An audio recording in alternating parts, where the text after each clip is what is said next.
Discourse 23, December 19th, 1932. Christmas Preparation. St. Germain. Invocation. Thou mighty infinite intelligence, thou who dost have power over all things, we welcome thy all-pervading presence, thou all-pervading life, the animating principle of every human being. We give thanks that I am the great and mighty presence, that I am anchored in the heart of every one of God's children, fulfilling the perfect plan in spite of all resistance of the outer activity of the mind. We give praise and thanks that the conscious direction of thy mighty energy is sufficient by those of understanding to bless and to prevail with thy wondrous light and intelligence everywhere. I bring you greetings from the great host, and personally from Jesus, who will again speak to you over his ray today. The Discourse by beloved Jesus. In the fullness of my love I come to you again today over the great light and sound ray, this time to direct consciously the healing ray to every one of the students. This ray I will sustain for 2 weeks every day, that they may have the radiance of the healing power.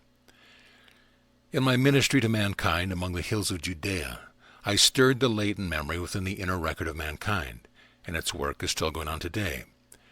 I wish the students to understand that preceding all conscious healing upon my part, within my own mind, I always conscious that I am the only healing presence, and as the unlimited I am presence, I had the right, the power, and the ability, through that presence, to command all outer activity of the mind to be silent and obey its command.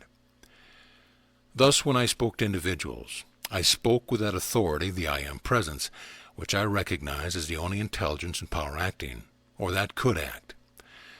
I was conscious of the outer activity of the minds of those of humanity about me, but as I said to you before, it was only when I began using I am the resurrection and life that the fullness of my mission and how it was to be fulfilled was entirely revealed.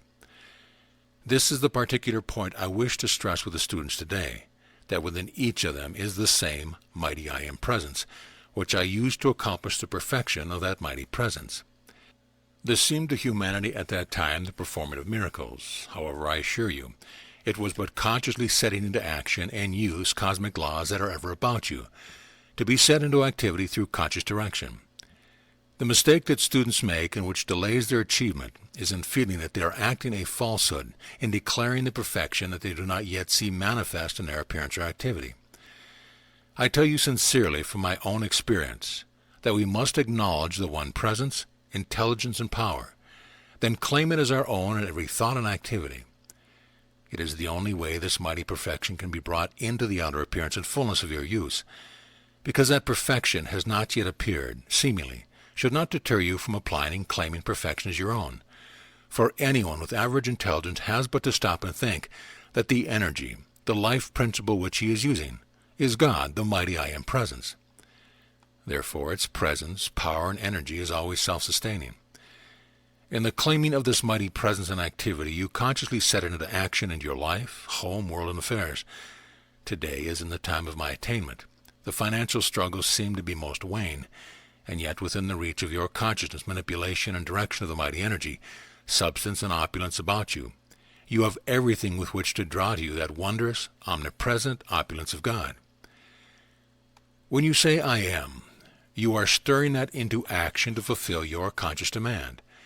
One of the first and mightiest things that become clear in my consciousness was my ability, everyone's ability, to qualify this energy, consciously directed with whatever the seeming need demanded. Thus the energy may produce for your use gold, silver, money, food, clothing, means of conveyance, or whatever the conscious demand is. All this you must claim with determined conscious effort which knows that in the conscious demand is the I am presence speaking and acting. Therefore it has all power and authority to clothe whatever the demand is with its kind. In the consciousness that you are the I am presence acting at all times, you then must know that you are, that moment of recognition, an invincible magnet of attraction, which causes every activity of the universe to rush to you to fulfill the demand. The only reason it does not seem to be so is because somewhere in your consciousness there is a feeling of uncertainty, either of your ability, of your authority, or the omnipresence of it to act. But I assure you, as one having attained and having gone through the complete process of attaining, that it is a pleasure, the privilege of myself and others, to place before you these simple laws, yet mighty and invincible in their activity, which will give you freedom and dominion over all things that seem to be such a mountain of obstruction in your way. As you continue to accept and use these laws in your activity, you will find that you are attaining dominion, not only over the one element, but all four elements: earth, water, air, and fire. When you have become conscious of the flame of your divinity, you are acting from the highest of the four elements, which is fire, and the true activity of spirit. As the conscious activity is to the unconscious, so is the conscious use of the flame to the recognition of the light. The natural element of your soul is the flame, accounting for the ancient fire and sun worship. When one becomes conscious that he can use and direct this consuming flame, he has entered into mighty power. When one becomes conscious that he has dominion over the four elements, he is but to practice its use to become conscious that he may direct the lightning, master the storm, control the water, and walk in the midst of the fire unharmed. Will you kindly tell me how any being can have the use of anything until he acknowledges it, and knows that he has the ability to make it his servant and use? Then, by the practice of its use, he becomes absolutely invincible in its direction. I wish so earnestly to make clear to you that you are being given and taught the exact laws which I used, and which everyone who has attained the ascended state must use. It is all a matter of use once you know of these laws, and that the I Am Presence which you are has all intelligence, power, and authority to consciously direct the energy through the outer activity of your mind. Then do not fear to use it to heal, to prosper, to bless, and to enlighten your fellow man. Erase from your mind forever that there can be any selfishness in your conscious recognition that the I Am Presence is directing. It matters not what you require for your attainment, wherein it makes you more able or of a greater ability and power to bless. Then do you not see that there can be no selfishness in the desire for this greater attainment and perfection? For any individual to feel that he must wait upon the attainment of another is a great mistake. Individuals may attain only through their own conscious effort in this wonderful recognition. No one can grow for another or attain for another, but each may be of immense help to the other by knowing with intensity, I am the only presence and intelligence acting within that individual, for the one you wish to help. This may be qualified with whatever the person seems to need most. Every individual's first duty is adoration and love to the one mighty I Am Presence, which is everywhere present. Do you not see how in this it is a joyous privilege to love your so-called enemy? Because I am the only real presence and activity anywhere. If the ignorance of the outer activity of the mind seems to have created disorder, pain, and limitation, then you know that the miscreation has no power of its own. There is nothing but the wrong belief of the individual to sustain it. Consequently, it has no self-sustaining power. If you have been unfortunate enough to create inharmony, disorder, limitation, then can you not see that you alone, through the power of your I Am Presence, the consuming flame, must consciously call on the law of forgiveness, consumed through that flame of life which you are, everything in the world which you have wrongly created? This should easily make it clear to you how you set about to cleanse the world of its disorder and its mistaken creation.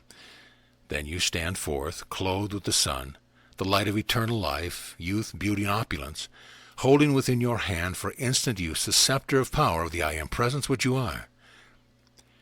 It is important to know that this one mighty energy does all things according to the quality you give it, or the wish you want fulfilled. One thing students should be intensely conscious of, and that is the I Am, the eternal, harmonizing present and activity everywhere I move, and of everything to which my thought is directed. This constantly used with a feeling of its invincible power will keep the atmosphere of your world purified, harmonized, and held in readiness for any conscious direction to go forth with great speed to its accomplishment. When you wish to speak with authority, silently or to another individual, speak his given name, and you will find the help, the energy sent, much more easily received. It is like calling the attention of a person to whom you wish to speak. Naturally, your first impulse is, if you are going to speak to one of the family, you first say Don, Mary, or Dick to get his attention, and then you proceed to give your message. So it is when directing the energy silently. Within the inner world, in this recognition and use of the I Am Presence, knowing that I am everywhere present, you see how you may speak to one across the earth through the I Am Presence as readily as though that one stood in the room in your physical presence. I warn you, if you attempt to use this knowledge to harm another, then remember that through your own soul and body will pass the bolt or your intent to another. Try always to remember that you are not human beings so-called, but you are gods and goddesses in embryo, which through the conscious effort you can bring into full dominion. I say to you, beloved students of light, arise, awaken to the fullness of your God dominion. Fearlessly use the conscious knowledge and direction of this mighty I Am energy for your freedom, prosperity, blessing, and enlightenment. Each of you is a glittering, dazzling jewel of light projected into a world of chaos and darkness, that the radiance of your light may expand, expand, and again expand, that all darkness of the earth be consumed in this mighty radiance of the I Am Presence which you are. Do not hesitate, beloved children. Grasp this scepter of your power and dominion. Use it to heal, to bless, to prosper, to enlighten. You will find all earthly things bowing before you and rushing to fulfill your slightest demand. Such, beloved ones, beloved brothers and sisters, the one mighty presence which I am, is the conscious ability I convey to you this day, with its self-sustaining strength, courage, power, and enlightenment to go forth, attaining your freedom now with these personal rays which I project to each you for these 2 weeks. I assure you these rays are no idle fancy, but a tangible current of energy containing in all things and blessing you according to your acceptance. I clothe you in this mantle of light within its all power. I hold you close in my mighty embrace, and I am with you every hour. Saint Germain, again have you been blessed by that electrifying presence. I need not add to it unless there are questions. When you realize that I Am is the only presence, power, and ability to think in your brain cells, and you are accepting only the activity of the I Am Presence, then you make it the all-power fulfilling every outer desire. Therefore, if you desire something needful in the outer activity, it is the I Am Presence producing through your conscious demand, which has nothing to do with so-called human desire. Say often, I am, always loving obedience unto the light. Everything will become more alert, more quickened, and more powerful protected as you use the I Am Presence more and more. The great central sun magnet. The more one is conscious of this great magnet working, the more powerful it acts in his own sphere. An awakened individual never uses a destructive force. When the master of Serene projected the force and the army was killed, he simply projected it for the protection of his people, and the destructive qualities which the others brought with him to slay and kill qualified the force sent out by the master. And it destroyed those who sent their destructive qualities out. You can see how easily it would do that when they come to destroy. Every individual, if he has understanding, has a right to protect himself. The student should always be taught never to judge the action of a greater intelligence than themselves. When phenomena is produced by an ascended master, the activity so transcends the intelligence witnessing it that it is most difficult for them to be sustained in the acceptance of the actual truth of it. It is utterly impossible to satisfy the outer activity of the mind. Projected vision. The etheric record is reclothed in substance. You cannot reclothe a record of scenes except in their own environment. The individual's record goes with him wherever he goes and can be reclothed anywhere he is. Benediction. Thou mighty, infinite presence, thou wondrous brother of light, wisdom, love, and power, we give thanks for thy radiant presence, glorifying all who look to thee, and in that glorious presence we send to all mankind thy enfolding light, lifting them into thy presence always.